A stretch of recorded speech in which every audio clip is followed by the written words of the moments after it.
વડોદરાની પાંજરાપોળ ખાતે જૈન સંઘની બહેનો દ્વારા સામયિક અને ભાષ્ય જાપનું આયોજન। આજે વડોદરાની સયાજીપુરા પાંજરાપોળ ખાતે કોઠીપોળ જૈન સંઘની બહેનોએ સૌપ્રથમ ભાષ્ય જાપ સાથે સમૂહ સામયિકનું આયોજન કરવામાં આવ્યું હતું। આ કાર્યક્રમની વિગતો આપતા કોઠીપોળ જૈન સંઘના ટ્રસ્ટી પ્રકાશ કાંટાવાળાએ જણાવ્યું હતું કે આજે પાંજરાપોળના અબુલા મૂંગા પશુઓને એક ધાર્મિક વાતાવરણ મળે તથા ભગવાનના શબ્દો તેમના કાનમાં જાય અને વાતાવરણ પવિત્ર થાય તેવા ઉદ્દેશ્ય સાથે વડોદરાનો પ્રાચીન સંઘ ગણાય એવો કોઠીપોળ જૈન સંઘની બહેનોને સમૂહમાં ભાષ્ય જાપ સાથે સામયિક કર્યું હતું। આજે કોઠીપોળ જૈન સંઘ તથા શંખેશ્વર પાર્શ્વનાથ દેરાસર ટ્રસ્ટના ફતેપુરાના ટ્રસ્ટી શૈલેષભાઈ પાંજરાપોળને 22,000નો ચેક અર્પણ કર્યો હતો તથા કોઠીપોળ જૈન સંઘ દ્વારા પણ એક ચેક અર્પણ કરવામાં આવ્યો હતો।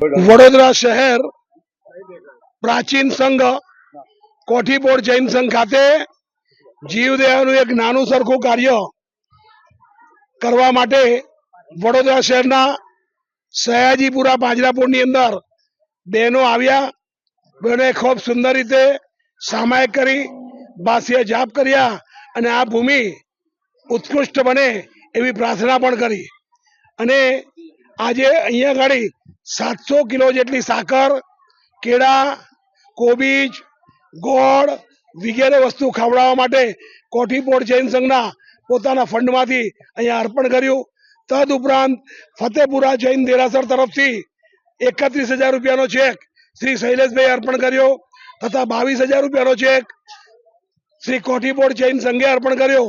તદ ઉપરાંત 5,000 રૂપિયા લોકોના અહીંયા આગળ આવ્યા અને એ રીતે એ રોકડા પણ પૈસા અહીંયા આગળ અર્પણ કરવામાં આવ્યા છે।